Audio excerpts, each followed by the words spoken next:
I never thought a single button press would destroy everything I believed about my life. It was a Monday evening in January when Miranda's phone started blaring in the living room. She'd left it on the coffee table while taking a shower, and I was sitting on the couch reviewing patient files. The screen lit up with a text notification, but before I could look away, her speaker suddenly activated. I don't know if she'd been on a call earlier or if something glitched, but suddenly I heard voices pouring out of that device like water from a broken dam. "I can't wait to see you Thursday," a man's voice said. Deep, confident, nothing like mine. I know," Miranda's voice responded, breathy and excited. "Patrick works late on Thursdays. We'll have at least 3 hours." My hands went numb. The patient file slipped from my fingers onto the carpet. Our orange cat, Ginger, looked up at me from his spot by the fireplace, sensing something wrong. He'd been with us for 7 years, a rescue kitten that Miranda had insisted we adopt. Now he was staring at me with those green eyes, as if he could see my world crumbling in real time. "Does he suspect anything?" the man asked. "Patrick? God, no. He's so wrapped up in his practice, he barely notices I exist anymore." The words hit me like a physical blow. I thought about all the evenings I'd come home excited to tell her about my day, about the successful procedures, about the grateful patients. Had she been faking interest all along? The call continued, their voices casual and intimate, discussing plans and inside jokes I wasn't part of. "What about this weekend?" he asked. "He's got a conference in Sacramento." I told him I'd stay home to grade papers. Miranda laughed, that same laugh I'd fallen in love with decades ago. Now it sounded foreign, like it belonged to someone else entirely. The call ended. The silence that followed was deafening. I sat there for what felt like hours but was probably only minutes. The shower was still running. Steam crept out from under the bathroom door. I picked up her phone with shaking hands and saw the contact name, Leon. Just Leon. No last name. I scrolled through their messages, each one a knife twisting deeper. They'd been seeing each other for 8 months. 8 months of lies served to me with morning coffee and goodnight kisses. The messages were detailed, explicit, planning their meetings with military precision. Tuesday and Thursday afternoons. Sometimes Sunday mornings when I went to the gym. They had a whole secret life I knew nothing about. There were photos too, nothing inappropriate, just the two of them at coffee shops, in parks, smiling like they'd discovered something precious. "My name is Patrick, and I'm a dentist here in San Francisco. I've spent 30 years building a life with Miranda, a woman I thought I knew better than anyone. We met at a community college where she was studying education, and I was finishing my pre-dental requirements. She was funny, smart, passionate about teaching. We got married a year after I graduated from dental school. Built a life together, one careful brick at a time. We have 2 kids together, Joel and Ruby, both adults now with their own lives across the country. Ruby works in Boston as a physical therapist, helping people recover from injuries and surgeries. Joel is doing his MBA in Chicago, determined to start his own business someday. They call every Sunday without fail, asking about us, never knowing their mother had become a stranger wearing a familiar face. When Miranda came out of the bathroom in her robe, toweling her hair, I was still sitting there with her phone in my hand. She froze when she saw me, water dripping onto the hardwood floor we'd refinished together 5 years ago. "Patrick? What are you doing with my phone?" "Your speaker turned on," I said quietly. I heard everything. The color drained from her face. She reached for the doorframe to steady herself. For a moment, she looked like she might deny it, but something in my expression must have told her there was no point. I held up the phone, showing her the screen with Leon's messages still open. "How long?" I asked. She sat down on the chair across from me, not on the couch beside me where she'd sat for 30 years. That small distance told me everything. The physical gap between us suddenly felt like miles. 8 months. 8 months. That meant it started last May. I thought back, trying to remember if there had been signs. Had she been different? Had I missed something obvious? But everything seemed normal, or what I thought was normal. We'd celebrated our anniversary in June. She'd given me a watch. I'd given her earrings. We'd gone to that Italian restaurant we loved. Who is he? Someone I met at Golden Gate Park. I was there reading during lunch break, and he started talking to me about the book. She said it so matter-of-factly, like she was describing how she'd chosen a new brand of coffee. No emotion, no remorse in her voice. "What book?" I asked, not sure why it mattered, but needing to know every detail. "The Remains of the Day." He said it was his favorite. We started talking about Ishiguro, about regret and missed opportunities. Then we just kept talking. Do you love him? She looked me straight in the eye. Yes. Not, I'm sorry. Not, it was a mistake. Just yes.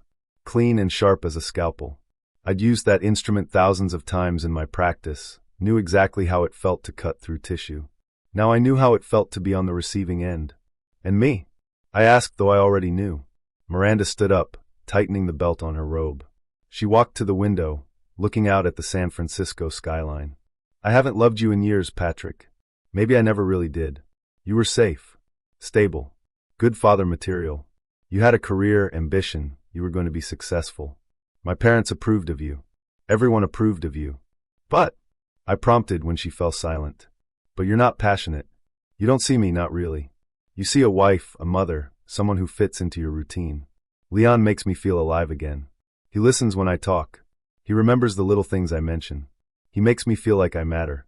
I thought about all the times I'd listened to her talk about her students, about the challenges in her classroom, about the parents who complained about grades. I thought about the flowers I brought home every month, the way I always made coffee exactly how she liked it, the nights I'd massaged her feet after long days of standing. Had none of that mattered? I want a divorce, I said. Fine, she replied without hesitation. I was going to ask for one anyway. Leon and I have been talking about it. Once his situation is settled, we can be together properly. His situation? He's married too, but he's working on it. The casual way she said it made my stomach turn. She was waiting for another man to end his marriage, so she could have him. She'd already written me out of her story. That night, I moved into the guest room. The bed was smaller, uncomfortable, but I couldn't bear to sleep next to her anymore. She moved into our bedroom like a queen claiming her castle, changing the sheets immediately, as if she couldn't stand my presence lingering there. Over the next few days, I did something I'm not particularly proud of, but felt necessary. I installed a tracking app on her phone while she was at work. It was easy. I knew all her passwords. We'd always shared them, or so I thought. Now I wondered what else she'd been hiding. I needed to know who this Leon was, where he lived, what he did. If I was going to blow up my life, I wanted to understand the bomb that had been planted in it. The tracking app showed me everything. Leon lived in a modest apartment in the Mission District, a trendy neighborhood full of restaurants and bars. Miranda went there every Tuesday and Thursday after school like clockwork. She'd tell me she had teacher meetings or parent conferences. Another late night, she'd text. Don't wait up. And I'd believed her, every single time. I watched the little dot representing her phone sit motionless at his address for hours at a time, sometimes until 9 or 10 at night. Then she'd drive home, slip into bed beside me before I moved to the guest room, and act like she'd been grading papers all evening. The level of deception was staggering. It wasn't just the affair, it was the elaborate web of lies she'd constructed around it. The fake meetings, the imaginary parent conferences, the invented school events. She'd built an entire parallel life, and I'd been too trusting, too comfortable, too stupid to see it. I hired Kevin, a lawyer who came highly recommended by a colleague at my dental practice. He was expensive but thorough, exactly what I needed. His office was in a high-rise downtown with views of the bay. He offered me water, coffee, sympathy. I took the water. California is a no-fault state, Kevin explained, leaning back in his leather chair. The affair doesn't matter legally for the divorce itself. You don't have to prove fault to dissolve the marriage. But it could influence how some judges view other matters, particularly if there are disputes about asset division or if we need to argue certain points. I want this done cleanly, I told him. Fair division of assets. I'll keep my dental practice. I built it from nothing. She can have her teacher's pension. We split the value of the apartment 50-50. I don't want to drag this out. Kevin nodded, making notes on his legal pad. Any children? 2, but they're adults. Joel is 28, Ruby is 26. Both out of state, living their own lives. That simplifies things considerably. No custody issues, no child support calculations. What about spousal support? I don't want any from her, and I don't want to pay any to her. We both work, we both earn decent salaries. Let's just split things and be done. Kevin looked up from his notes. Most people in your position want revenge. They want to take everything, make their spouse suffer financially. You seem remarkably calm about this. I'm not calm, I said. I'm planning. What happened next took planning. Careful, methodical planning. The kind of precision I applied to root canals and crown fittings. Every movement deliberate, every action calculated. I wasn't interested in revenge that involved money or property, or even public humiliation. I wanted something that would hit exactly where it hurt most. Miranda had always prided herself on being the perfect teacher. It was her identity, her source of pride. She had photos on our walls of her with her classes, awards from the school district, thank you cards from parents spanning decades. There was a box in our closet filled with letters from former students, telling her how much she'd meant to them, how she'd changed their lives. Teaching wasn't just her job, it was who she believed she was at her core. She'd dedicated her life to it. She'd turned down higher-paying administrative positions because she wanted to stay in the classroom. That's where I make a difference, she'd always said. That's where I matter.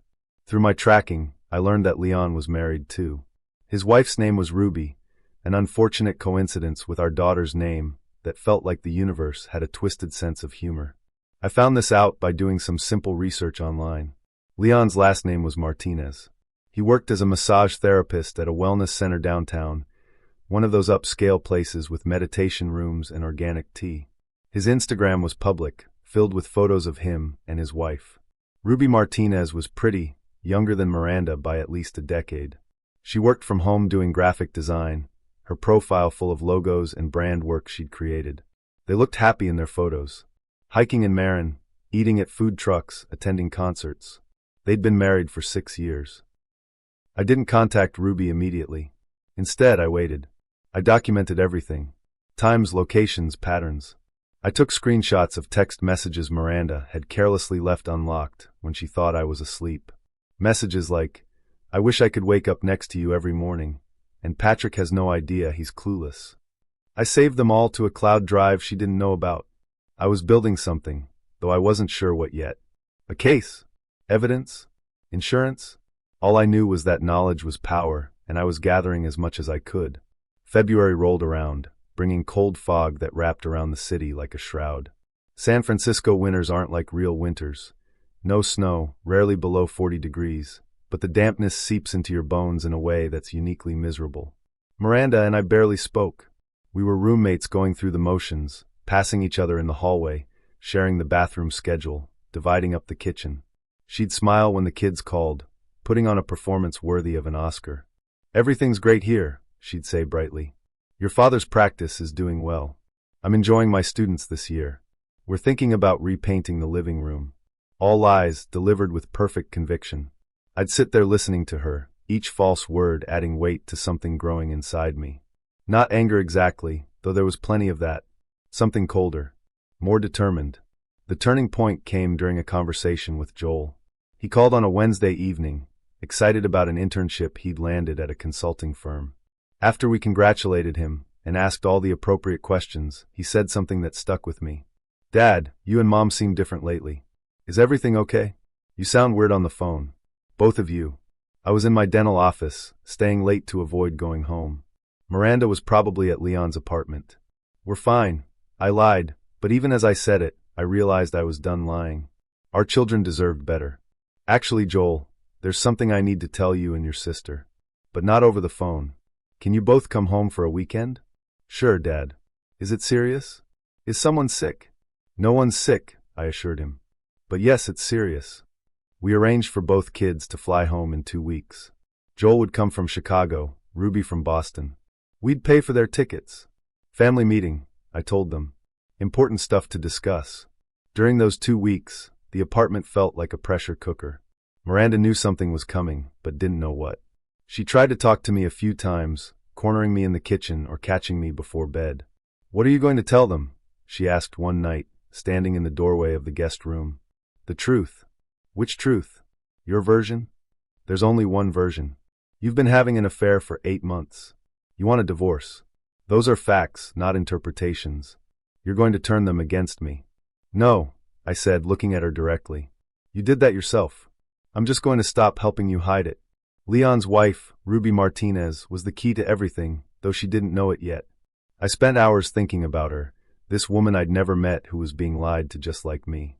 I'd looked at her Instagram extensively. She posted regularly.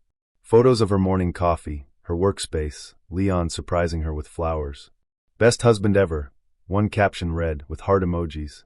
I imagined her sitting in their Mission District apartment, trusting her husband, believing in their life together, having no idea that he was spending his afternoons tangled up with someone else's wife. She deserved to know. Not because I wanted to hurt Leon, though I won't pretend that wasn't part of it, but because she deserved the truth just like I'd deserved it. The night before our kids came home, I finally made my move. I created a burner email account, something generic and untraceable.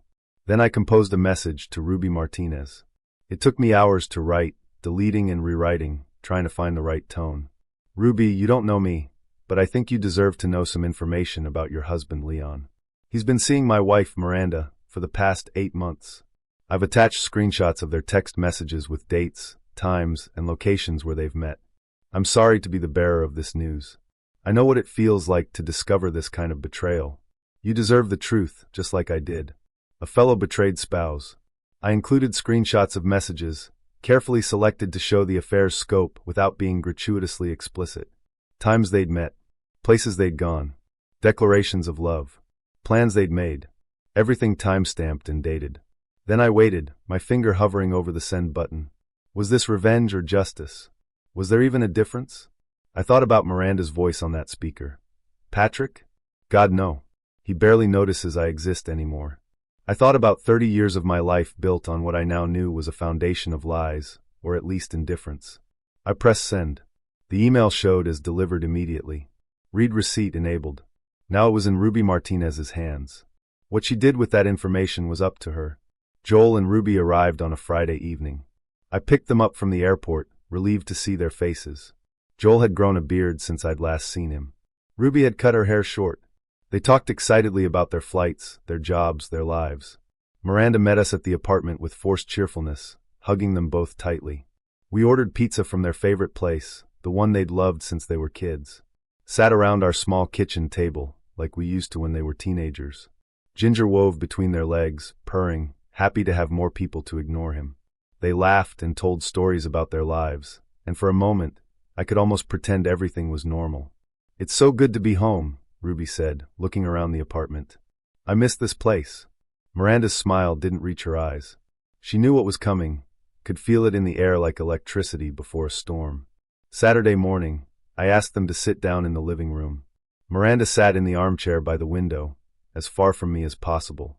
I stood, unable to sit for what I had to say. Your mother and I are getting divorced, I said simply. No preamble, no softening the blow. The room went silent.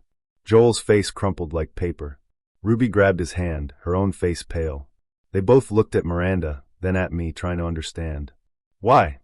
Ruby asked, her voice small and scared like she was 7 years old again.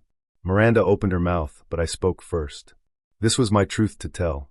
Your mother has been having an affair for the past 8 months. She's in love with someone else. She wants to be with him. She told me she hasn't loved me in years, maybe never did. The room erupted. Joel stood up so fast his chair nearly tipped over. His face turned red, a vein pulsing in his temple.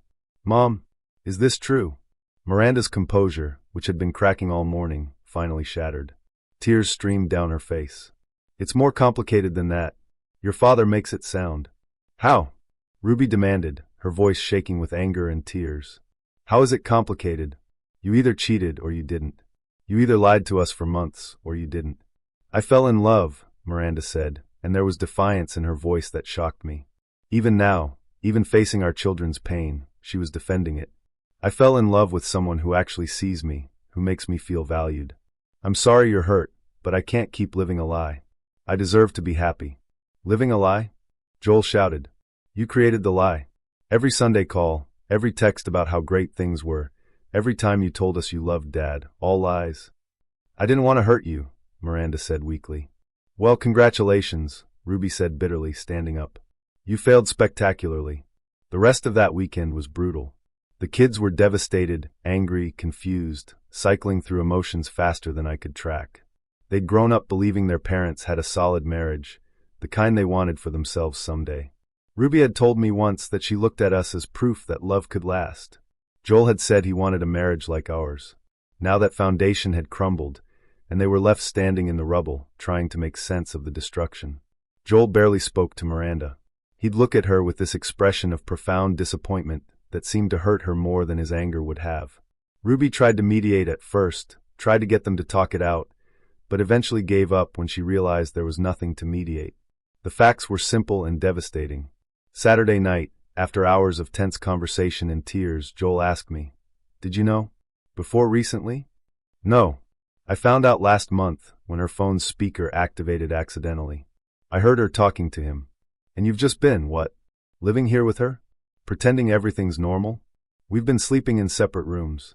Getting our affairs in order. I wanted to tell you both in person." Ruby hugged me then, something she hadn't done since she was a teenager. "I'm sorry, Dad. This isn't fair to you." "Life rarely is," I said. Sunday evening, after the kids had left for the airport, both of them crying, both promising to call me soon, Miranda turned to me. Her eyes were red and swollen from crying. She looked older somehow, like the weekend had aged her years. "You enjoyed that, didn't you? Turning them against me." "I told them the truth," I said calmly. "You turned them against yourself when you decided to cheat and lie about it for 8 months. They'll forgive me eventually. Kids always forgive their mothers." "Maybe," I acknowledged. "But they'll never forget, and neither will you." What Miranda didn't know was that my message to Leon's wife had been received and read Saturday morning, exactly when I'd planned it. According to the read receipt on my burner email, Ruby Martinez had opened it at 8:47 a.m., right around the time I was telling our children about the affair. While we were having our family crisis, Leon was having his own. Ruby Martinez had confronted him with the evidence I'd provided. Screenshots don't lie. Timestamps don't lie. The truth, laid bare in digital format, was irrefutable. Monday came. Miranda went to work as usual, teaching her second graders like nothing had happened. I went to my practice, saw patients, performed a routine extraction on a patient who chattered nervously about her weekend. Around noon, my phone buzzed with a text from Miranda. "We need to talk. Now. Emergency." I called her between patients, stepping into my private office. She answered on the first ring, and she was sobbing so hard I could barely understand her. "Leon broke it off. His wife found out somehow. She's threatening to leave him, take everything. He said we can't see each other anymore. He said it was a mistake. Patrick, it was a mistake. He called it a mistake." I felt nothing. No satisfaction, no pity, no vindication. Just emptiness where 30 years of love used to be.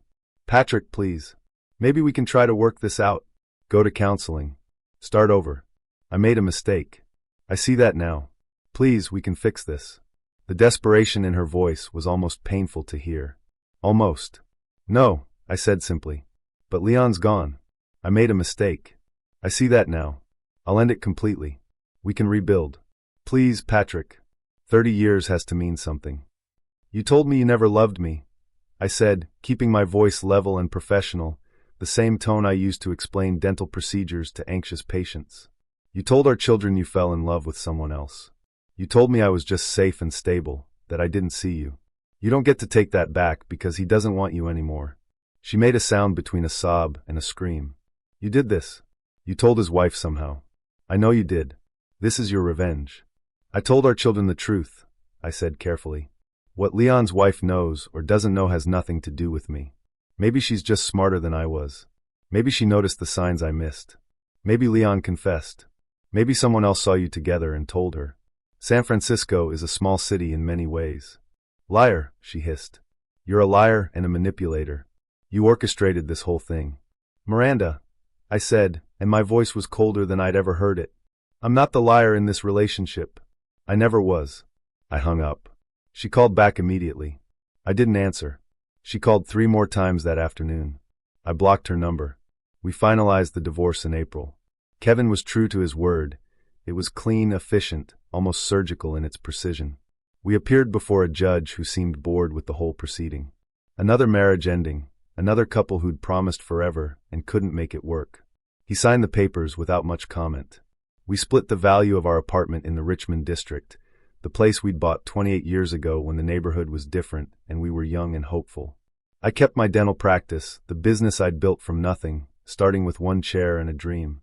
She kept her teacher's pension and her retirement account. Neither of us asked for alimony. We divided our savings down the middle. The furniture, the art, the kitchen appliances. We made a spreadsheet and checked off who got what like we were dividing office supplies. Clinical. Businesslike. The end of a life together reduced to an Excel document. Miranda tried to reach out to Leon multiple times, but he'd blocked her number. Changed his phone, his email, his social media. Ruby Martinez had given him an ultimatum: end all contact with Miranda permanently or lose his marriage. He chose his marriage. Smart man. Miranda was left with nothing. No husband, no lover, children who could barely look at her without disappointment clouding their faces. She'd gambled everything on Leon and lost spectacularly. The truly devastating blow came in May. The school district, where Miranda had worked for over 25 years, decided not to renew her contract for the following school year. She hadn't technically done anything wrong professionally. There were no complaints about her teaching, no issues with her performance. But rumors had spread like wildfire through the close-knit education community. Parents talk. Teachers gossip. Someone knew someone who knew someone, and word got out about the affair, about the divorce, about how her own children had stopped visiting her. The school principal, a woman named Sophia who'd worked with Miranda for 15 years, called it pursuing other directions and making room for new talent. But we both knew what it meant. Miranda called me hysterical. They're letting me go. After everything I've given that school, all the years, all the awards, all the students whose lives I've changed, they're just throwing me away like garbage. I'm sorry, I said, and meant it. Not sorry for what I'd done, but sorry that this was who she'd become. Sorry that she'd blown up her entire life for someone who'd discarded her the moment it became inconvenient. Sorry that the identity she'd built her entire life around was crumbling. This is your fault, she spat, her voice venomous. You ruined everything. You turned everyone against me. You destroyed my career. You're vindictive and cruel, and I hate you. No, Miranda. You did that all by yourself. I just stopped covering for you. I stopped making excuses. I stopped protecting you from the consequences of your own choices. I hope you're proud of yourself. I'm not proud, I said honestly. I'm just done. Summer came to San Francisco in its usual reluctant way. Fog in the mornings that burned off by noon, brief sunshine in the afternoons, cold again by evening. The city's famous microclimates meant you could freeze in one neighborhood and sweat in another 5 minutes later. I sold the apartment, split the proceeds with Miranda exactly as agreed. 50-50, down to the dollar. She moved into a small studio in Daly City, a foggy suburb south of the city where rent was cheaper. 1 bedroom, barely any closet space, nothing like the home we'd built together. I bought a condo in a newer building with a view of the bay. 2 bedrooms, one for me, and one for when the kids visited. Modern kitchen, hardwood floors. A fresh start. Ginger came with me, seeming unbothered by the change in scenery, as long as his food bowl stayed full and the sunny spot by the window remained available. Cats are wonderfully adaptable that way. No emotional baggage, no dwelling on the past. Just existence in the present moment. Joel and Ruby slowly started to rebuild their relationships with both of us, though things with Miranda remained strained and probably always would be. They came to visit me more often. We'd have dinner at the new condo, walk along the waterfront, talk about their lives and futures. Joel was doing well at his internship. Ruby was being promoted to senior therapist at her clinic. They never asked about Miranda unless I brought her up first, and I rarely did. What was there to say? She was their mother. They'd work out their own relationships with her in their own time. It wasn't my place to interfere further. One evening in August, as we watched the sunset paint the bay gold and orange, Ruby asked me the question I'd been waiting for. Dad, did you do something? To Leon's wife? To make her find out? I considered lying, but I'd had enough of lies to last a lifetime. I sent her an email with information about the affair. Screenshots of messages, dates, locations. That's all. What she did with that information was her choice. Ruby nodded slowly, processing this. Good. Mom needed to face consequences. Real ones. Nuclear revenge, Joel said quietly, using a term I'd seen on internet forums when I was researching what to do, trying to understand my options. You didn't just get even. You made sure she lost everything that mattered to her. Her marriage, her lover, her career, her reputation. Total annihilation. I told the truth, I said. That's all I did. The truth has consequences. That's not revenge. That's just reality catching up with choices. But late at night, alone in my new condo with Ginger purring on my chest, I wondered if that was true. Had I just been honest, or had I orchestrated Miranda's downfall? The line between justice and revenge felt thinner than dental floss. I heard through mutual acquaintances that Miranda eventually found work at a private tutoring center, making a fraction of what she'd earned before. She and Leon never reconciled. His marriage survived, apparently stronger for having weathered the storm. Miranda remained alone in her studio apartment. The perfect life she'd imagined with Leon evaporated like morning fog. As for me, my practice thrived. I threw myself into work, took up painting as a hobby, started going to jazz clubs on weekends. Life moved forward, as it always does, with or without our permission. The truth about love and betrayal is simpler than people think. It's not about who's right or who's wrong. It's about choices and consequences. Miranda chose Leon. Leon chose his wife. I chose truth. And the truth chose to burn everything down. Winter came around again, marking a full year since that Tuesday evening when Miranda's phone had betrayed her secrets. I was sitting in my living room, patient files spread across my coffee table, Ginger asleep by the fireplace, when my phone buzzed. A text from Miranda. "I hope you're happy. You destroyed me." I looked at the message for a long moment, then deleted it without responding. She was right and wrong at the same time. I hadn't destroyed her. She'd destroyed herself. I'd just refused to help her hide the rubble. Outside my window, San Francisco glittered in the dark, a city of secrets and second chances. I'd had my second chance once, after Sophia. Now I was on my third act, older and infinitely more careful about what I believed and who I trusted. The kids called that Sunday, as they always did. We talked about their lives, their plans, their hopes. Neither of them mentioned Miranda, though I knew they spoke to her occasionally. The wounds were still fresh, maybe always would be. After we hung up, I sat in the silence of my condo, scratching Ginger behind his ears. He purred, content in the simple way that only cats can be. No complications, no betrayals, just existence. I thought about Miranda in her studio apartment, probably thinking about Leon, wondering how everything had gone so wrong so fast. I thought about Leon's wife Ruby, who'd been given a choice and chosen to fight for her marriage. I thought about my own choices, the moves I'd made on that chessboard of revenge and consequence. Had I gone too far? Had I been cruel? These questions haunted me sometimes, usually late at night when sleep wouldn't come. But then I'd remember Miranda's voice on that speaker. Patrick? God, no. He barely notices I exist anymore. I'd remember her face when she said she'd never really loved me. I'd remember 30 years of my life built on a foundation that had been rotting from the inside. No, I hadn't gone too far. I'd gone exactly far enough. The thing about nuclear revenge is that it doesn't just destroy the target. It creates a blast radius that touches everything nearby. Our children were affected. Miranda's career was affected. Leon's marriage was tested. My own peace of mind was altered forever. The fallout spreads in ways you can't always predict or control. But sometimes I think, watching the city lights flicker like distant stars, sometimes the explosion is necessary. Sometimes you have to destroy everything to see what's real, and what was always just a pretty illusion. Miranda made her choice when she met Leon in that park. She made it again every time she lied to me, every time she slipped out for those Tuesday and Thursday meetings, every time she came home smelling like someone else's cologne and kissed me goodnight anyway. I made my choice when I sent that email to Leon's wife, when I told our children the truth, when I refused to let Miranda rewrite history after Leon abandoned her. We all make choices. We all face consequences. That's not revenge. That's just life, served cold and honest, the way it deserves to be. Ginger stretched, yawned, and resettled himself by the fireplace. Outside, fog rolled in from the bay, wrapping the city in its familiar embrace. I closed my patient files, turned off the lights, and went to bed. Tomorrow there would be more teeth to fix, more cavities to fill, more repairs to make. That's what I did best, after all. Fixing things that were broken, even if I couldn't fix what had broken in my own life. The difference was, I wasn't broken anymore. I was just different. Harder, maybe.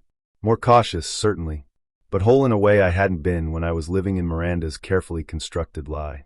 As I drifted off to sleep, my last thought was of that Tuesday evening, that fateful moment when a speaker had activated and changed everything. One button press. One overheard conversation. One truth revealed. Sometimes that's all it takes to end one life and begin another. Thank you for watching the video to the end. YouTube may no longer suggest my channel to you, so subscribe to it to receive new interesting stories. You will also help the channel grow and improve the quality of its content. A playlist with other interesting stories that you can listen to is now displayed on the screen. You can also write in the comments what stories you would like to see on the channel.